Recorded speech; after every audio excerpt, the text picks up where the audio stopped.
Now in our last segment of A Journey into Joinery, we looked at the two most extreme ways of cutting a mortise. We took it to the most primitive level with just simply bench chisels and a mallet, and then the most high-tech level, and that was with our CNC router. In this issue, we're going to be using our drill press. Now the drill press is only going to be performing the roughing operation. Now if you remember correctly, back when we used the bench chisels to gouge out all that material, it was an awful lot of work to remove all of that waste wood. So it makes sense to find a way to rough that material out and then size it up with the bench chisels. Now of course we do have to start out with a good layout, so I'll bring you in close and show you some of these details. The mortise that we're going to make today is 3 inches long, 3/8 of an inch wide, and 1.5 inches deep. And we'll be doing it on the edge of this 3/4 inch thick oak stock. Now you'll notice that I've got pencil lines showing where we want that mortise to be. Now a pencil line, in this case a mechanical pencil, is using 0.5 millimeter lead, is approximately 20 thousandths of an inch wide. So that gives me a 20 thousandths error at all 4 faces of that mortise. So a pencil, while good and it makes a nice visible line, is not oftentimes the most accurate way to do layout. Now when fitting a mortise and tenon joint together, we are literally working within thousandths of an inch.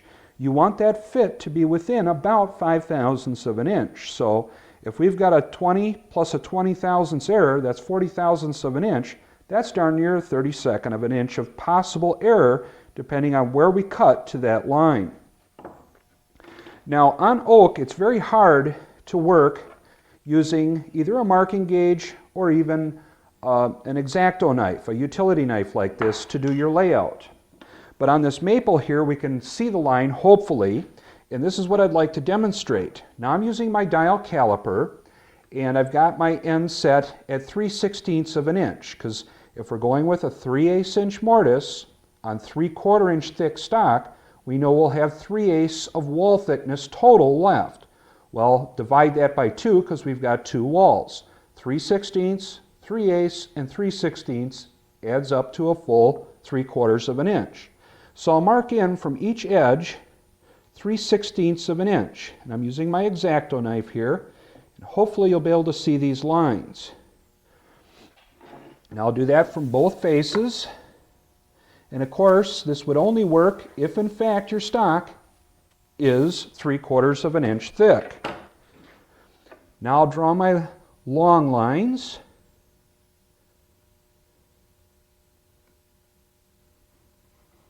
And then we'll mark off of our lengths.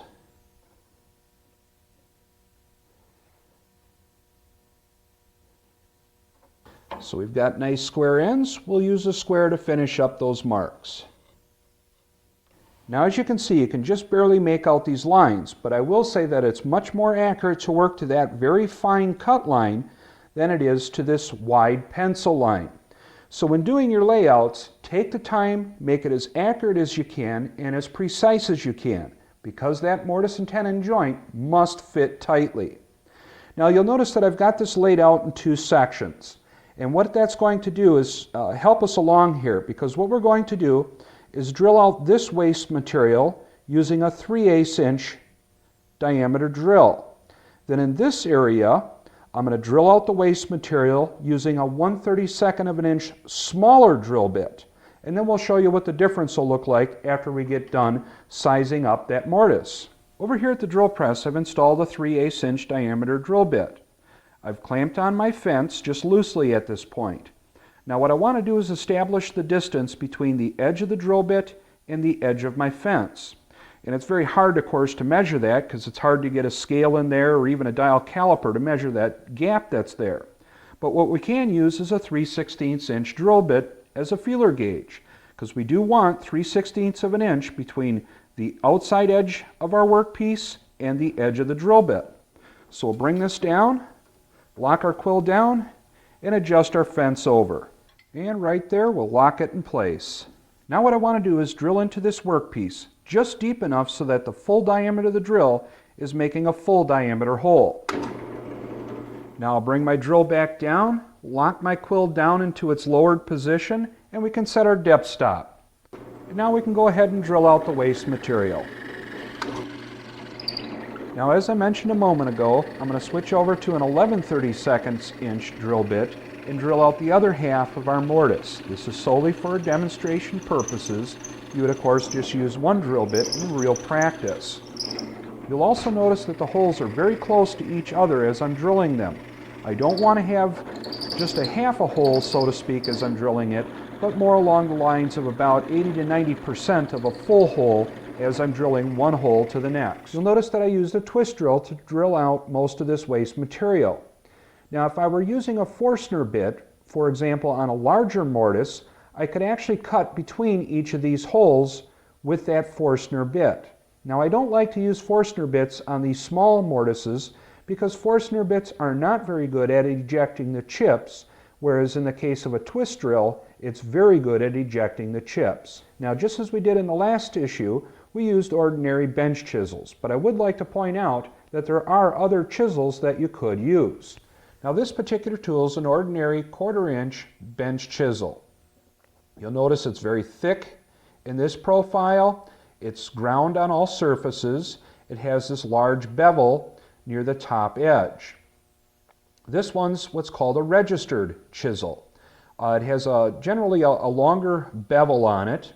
Notice there are no chamfers or bevels along the top edge, and it is machined exactly to the size that you want. In this case, this one's 1/2 inch wide.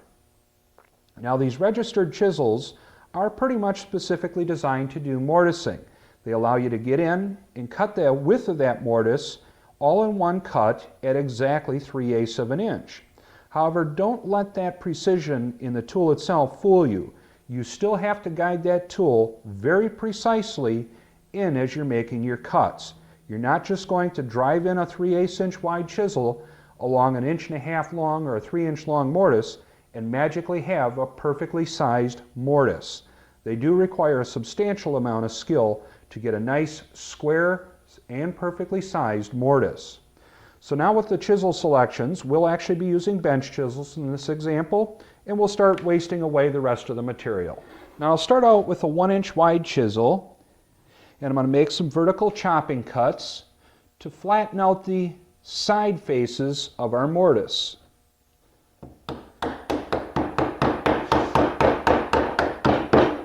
Boy, that's a lot easier than going into the solid wood, isn't it?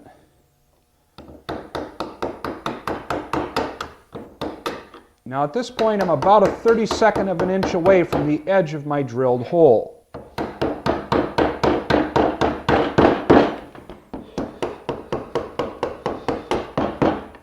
Now just on my first cut, you'll start to get an idea of why I drilled two different sized holes. Over here was the 3/8 inch drill, and I'll be working my way right up to the edge of that drilled hole. Over here I drilled with a 32nd undersize drill bit. And what that's going to allow me to do is to cut away all that surface, leaving nothing that was drilled, and have a perfectly smooth wall on either side of the mortise in this area. On this side, if the drill bit wandered at all, being exactly 3/8 of an inch, it's very easy that I'll have these half round divots on the side walls of that mortise. So it's really up to you whether you want to drill undersize and then shave off all these side walls to the exacting width, or drill to the exacting diameter, in this case 3/8 of an inch, and then shave away the material between each of these little half round circles. So it's really a technique thing, and some people are fine with drilling a 3/8 hole to cut a 3/8 mortise. Others like to go undersize and then work their way up to the final size. But in any case, what I'm going to do now that I got most of the material out, I'll start making my paring cuts. And these are just hand cuts, pushing the chisel down, just shaving away the side walls. Now the nice thing about having the drilled holes there is they serve as a guide to help guide you with your vertical cuts, to help keep you vertical with your tool. Now as I start getting closer and closer to size, I like to use a gauge block. In this case, this piece of walnut is machined to about 370 thousandths, a little bit smaller than my planned Tennon. So what I should be able to do is be able to slide this in with very little resistance. Got a little bit more to go yet. And now with our side walls pretty well sized up, what we need to do is focus on our ends to square those up. And I'll switch to a smaller 1/4 inch chisel to do that. And of course, if you've got a 3/8 chisel, feel free to use that.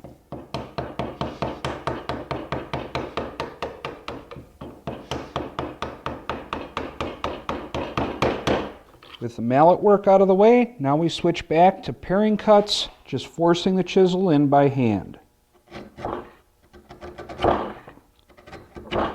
Now, just as we did with the complete chisel roughing operation the last issue, you can use guide blocks to help guide your chisel to make those nice vertical paring cuts.